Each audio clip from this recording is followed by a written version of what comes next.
Halo teman-teman semua, ketemu lagi bersama saya dan di pembelajaran kali ini kita akan membahas tentang kata-kata yang umum dipakai untuk permintaan maaf dan bagaimana menjawab permintaan maaf tersebut dalam bahasa Rusia.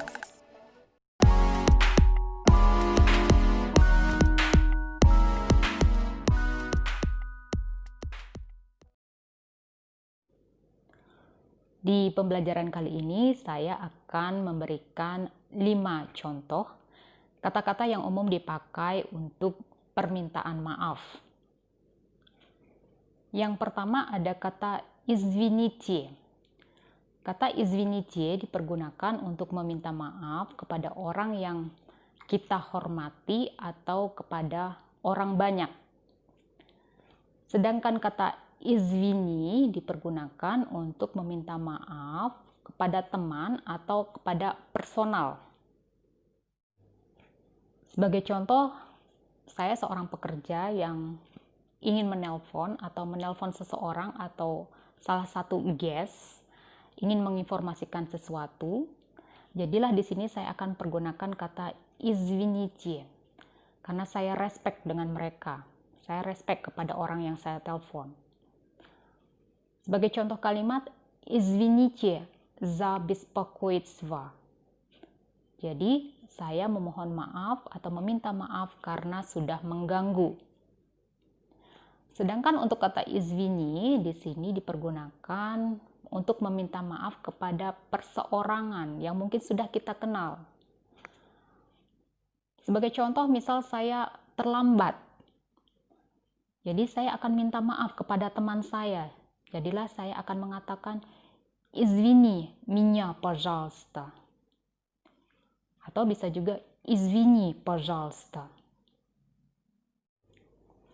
Sebagai tambahan di sini saya ingin menginformasikan bahwa kata извините selain dipergunakan untuk kata permintaan maaf bisa juga dipakai untuk mengawali satu pembicaraan untuk atau kepada orang yang belum kita kenal. Sebagai contoh di sini saya ingin menanyakan umur dari seseorang untuk keperluan data.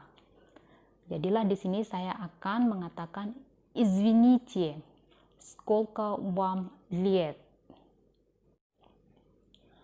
Kata selanjutnya ada kata простите.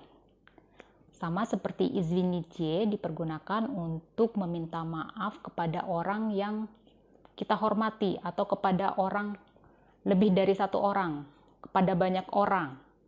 Sedangkan kata прости itu dipergunakan seperti извини, dipergunakan untuk meminta maaf kepada perseorangan.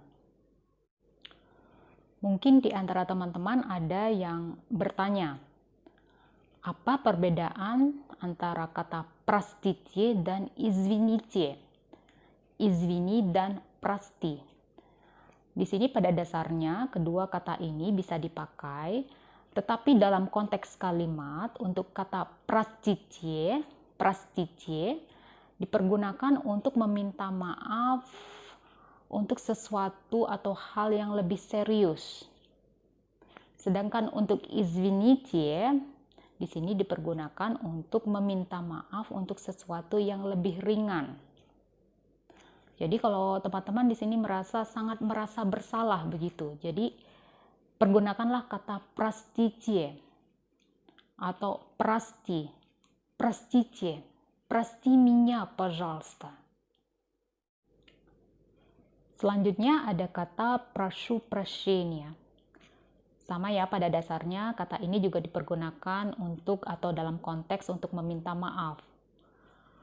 Di sini jika teman-teman mengalami sesuatu atau kejadian yang tidak begitu disengaja, sebagai contoh atau misal teman-teman menabrak seseorang, jadilah teman-teman bisa mengatakan прошу прощения. Jadi saya meminta maaf.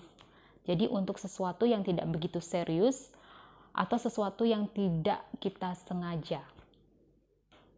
Ada kata виноват, виновата. Виноват dipergunakan untuk yang bergender maskulin atau laki-laki. Sedangkan vinavata di sini dipergunakan untuk yang bergender feminin atau perempuan. Kata vinawat sendiri di sini bukan permintaan maaf, tetapi lebih ke feeling atau rasa bersalah. Jadi sebagai contoh, prasti, ya vinavata. Jadi saya minta maaf, saya bersalah. Untuk jawaban permintaan maaf sendiri di sini saya juga memperkenalkan beberapa kata di sini. Yang pertama ada kata ничего страшного. Jadi jangan khawatir, tidak ada sesuatu yang serius. Begitu kira-kira kalau saya terjemahkan. Yang kedua ada kata всё в порядке. Jadi semua baik-baik saja. Jadi tidak ada juga sesuatu yang serius. Jadi untuk satu permasalahan yang mungkin kita anggap tidak begitu serius, kita bisa mempergunakan kata всё в порядке. Selanjutnya ada kata нет. Это вы меня простите. Kata ini dipergunakan dalam konteks dua orang yang sama-sama merasa bersalah. Sebagai contoh, misal kita menabrak seseorang. Jadi kita mengatakan простите, sedangkan orang yang kita tabrak juga merasa bersalah.